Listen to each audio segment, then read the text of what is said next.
And this is becoming increasingly awkward. You did sit down and you did go, there'll be no romance. She's saying that's the first thing I said to her, no romance. And I was right. How about to this side, please? Okay. This is for Peter at first, but Jenna can also chime in. Thank you. Earlier,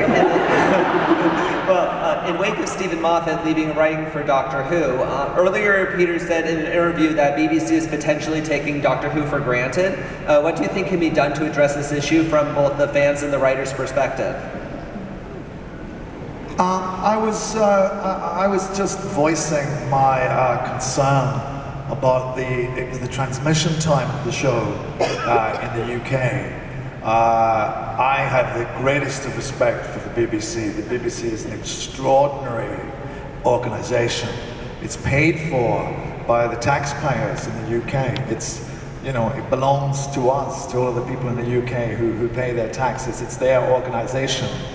I think Doctor Who is such a successful show that sometimes it can be forgotten that it needs to be looked after. But they do look after it, but they have a whole pile of other things to look after. And I just wanted to point out that I thought at that time they maybe needed to refocus a little on it. But they're amazing, and they support the show completely, wholeheartedly. But it's a big organisation with a constantly changing personnel, and those of us who are lucky enough to be in these sort of high-profile shows, it's also kind of part of our job to look after the show and represent it within that organisation. So that's all I was doing, but it was not without the greatest respect for the greatest broadcaster in the world.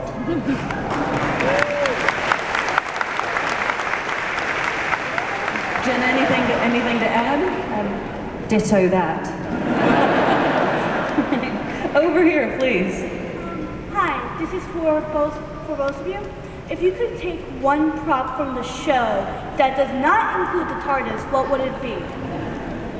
I took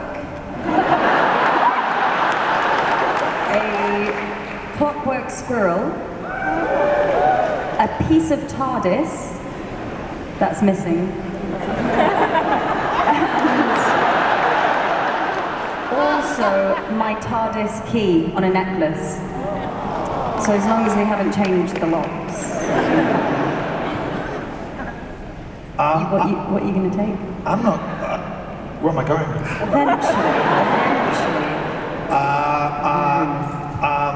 I don't really have the desire to have any props from the show or anything. It's Guitar?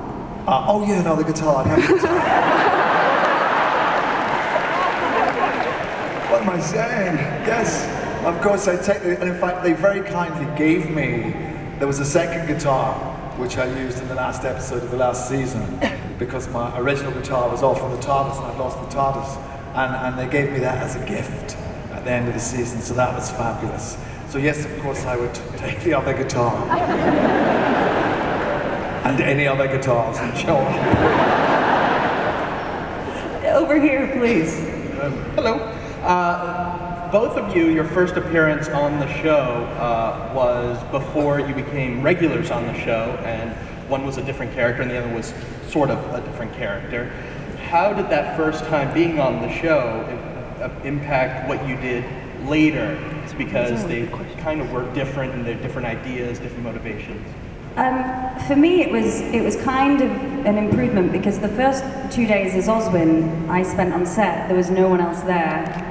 It was me talking to a green circle, which in the edit became matte and everything you could see through the eyepiece. So all of Asylum of the Dalek, I was never once on set with another person.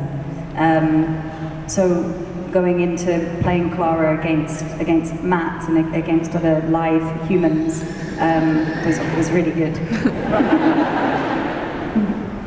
Have you finished? I've finished.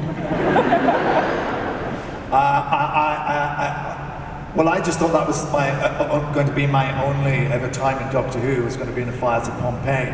So I was just enjoying every moment of it.